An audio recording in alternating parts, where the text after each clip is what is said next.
जय हिंद। आज के इस वीडियो में हम इलेक्ट्रिकल सिस्टम में सैचुरेशन क्या होता है, संतृप्त होना किस स्थिति को बोलते हैं।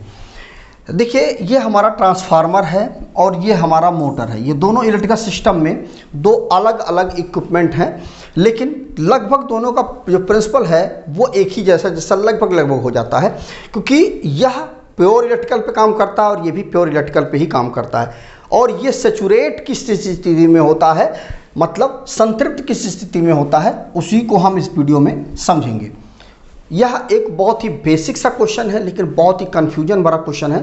ध्यानपूर्वक देखिएगा और वीडियो को अभी से लोगों के साथ शेयर कर दीजिए अपने दोस्तों के साथ, जिससे उनको सैचुरेशन की स्थिति क्या होती है वो समझ में आ जाए। तो आइए समझते हैं। देखिए, सैचुरेशन क्या होता है, इसको समझने के लिए आप समझिए कि सैचुरेशन का मतलब होता है संतृप्त होना। ठीक है, इसको आप इस प्रकार से समझ सकते हैं कि मान लीजिए ये एक पानी का गिलास है।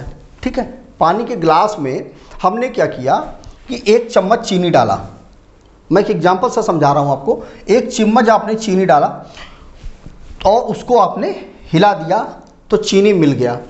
उसके बाद दूसरा चम्मच फिर चीनी आपने डाला और फिर उसको भी हिलाया तो वो चम्मच के वो चीनी है वो भी मिल गया। तीसरा चम्मच आपने डाला तो वो भी चीनी जो है उसमें मिल गया। इसमें आपको ये चीज़ तो नहीं क्लियर होगी कि चीनी कहाँ है और पानी कहाँ है, दोनों चूँकि एक दूसरे से मिल चुके हैं।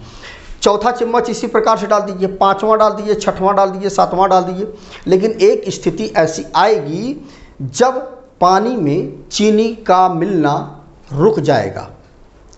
जो चीनी है वो पानी में घुलेगा नहीं, मिलेगा नहीं। वही स्थिति सैचुरेशन की स्थिति होती है कि मतलब जो पानी है उसमें जो चीनी है ये दोनों सैचुरेट हो चुके हैं, संतृप्त हो चुके हैं। इस कंडीशन को इसे बोलते हैं कि पानी में चीनी का जो मिलना है, घुलना है, वो बंद हो जाएगा। उसी स्थिति को हम सैचुरेट की स्थिति बोलते हैं। अब आइए इसको समझते हैं कि इलेक्ट्रिकल की भाषा में सैचुरेट की स्थिति क्या होती है। देखिए, कोई भी इलेक्ट्रिकल कंडक्टर है इस प्रकार से, तो उसमें क्या होगा, जब हम धारा का प्रवाह करेंगे तो इसमें जब हम करंट का प्रवाह करेंगे तो क्या होगा, इसके चारों तरफ क्या होगा, इस प्रकार से मैग्नेटिक फील्ड डेवलप हो जाएगी। उसके चारों तरफ कोई भी एक कंडक्टर है, इसमें जब हम धारा आई का प्रवाह करेंगे तो इसके चारों तरफ मैग्नेटिक फील्ड पैदा हो जाएगी। ठीक है, यह मैग्नेटिक फील्ड जो होती है उसको हम फाई से डिनोट करते हैं, जो मैग्नेटिक फील्ड होती है। तो इस प्रकार से ये तो बात ठीक है। अब देखिए, जैसे कि यह हमने एक एग्जांपल ले रखा है कि एक हमने वोल्ट मीटर लगा दिया है।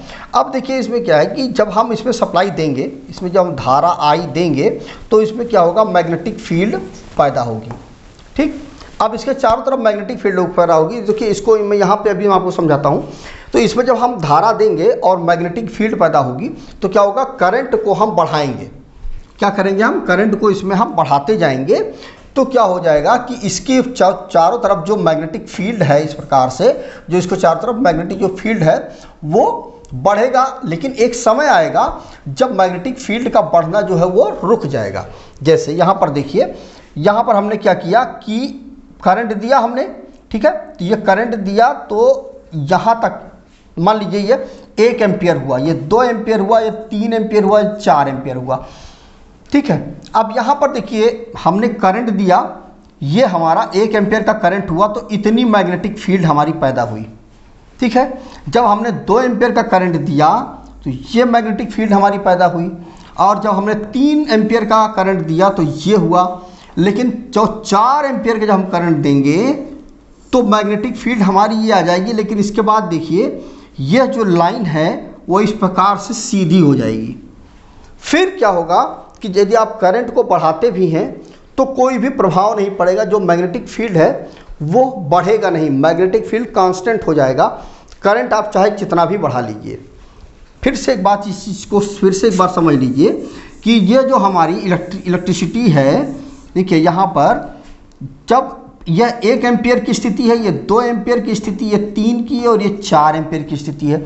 जब 1 एम्पियर करंट देंगे तो देखिए यहाँ पे मैग्नेटिक फील्ड हमारी पहुँचेगी। ठीक है, इतनी मैग्नेटिक फील्ड हमें मिलेगी।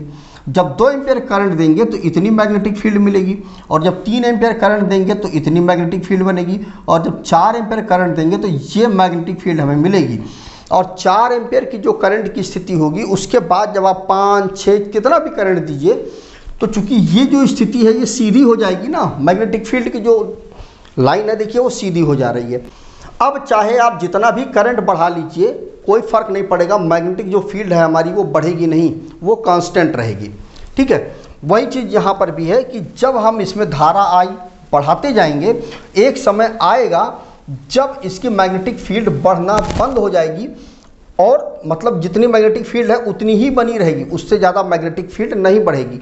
लेकिन यदि आप फिर भी इसमें आप धारा आई को बढ़ाते जाएंगे, करंट को बढ़ाते चले जाएंगे, तो क्या हो जाएगा कि इसमें मैग्नेटिक फील्ड तो चूंकि बढ़ेगी नहीं, तो जब मैग्नेटिक फील्ड नहीं बढ़ेगी तो उस कंडीशन पर क्या हो जाएगा कि इसमें I²R जो लॉस होता है वो बढ़ जाएगा और जिसकी वजह से जो कॉइल है वो हमारी मेल्ट हो जाएगी, पिघल जाएगी, एक दूसरे में चिपक जाएगी।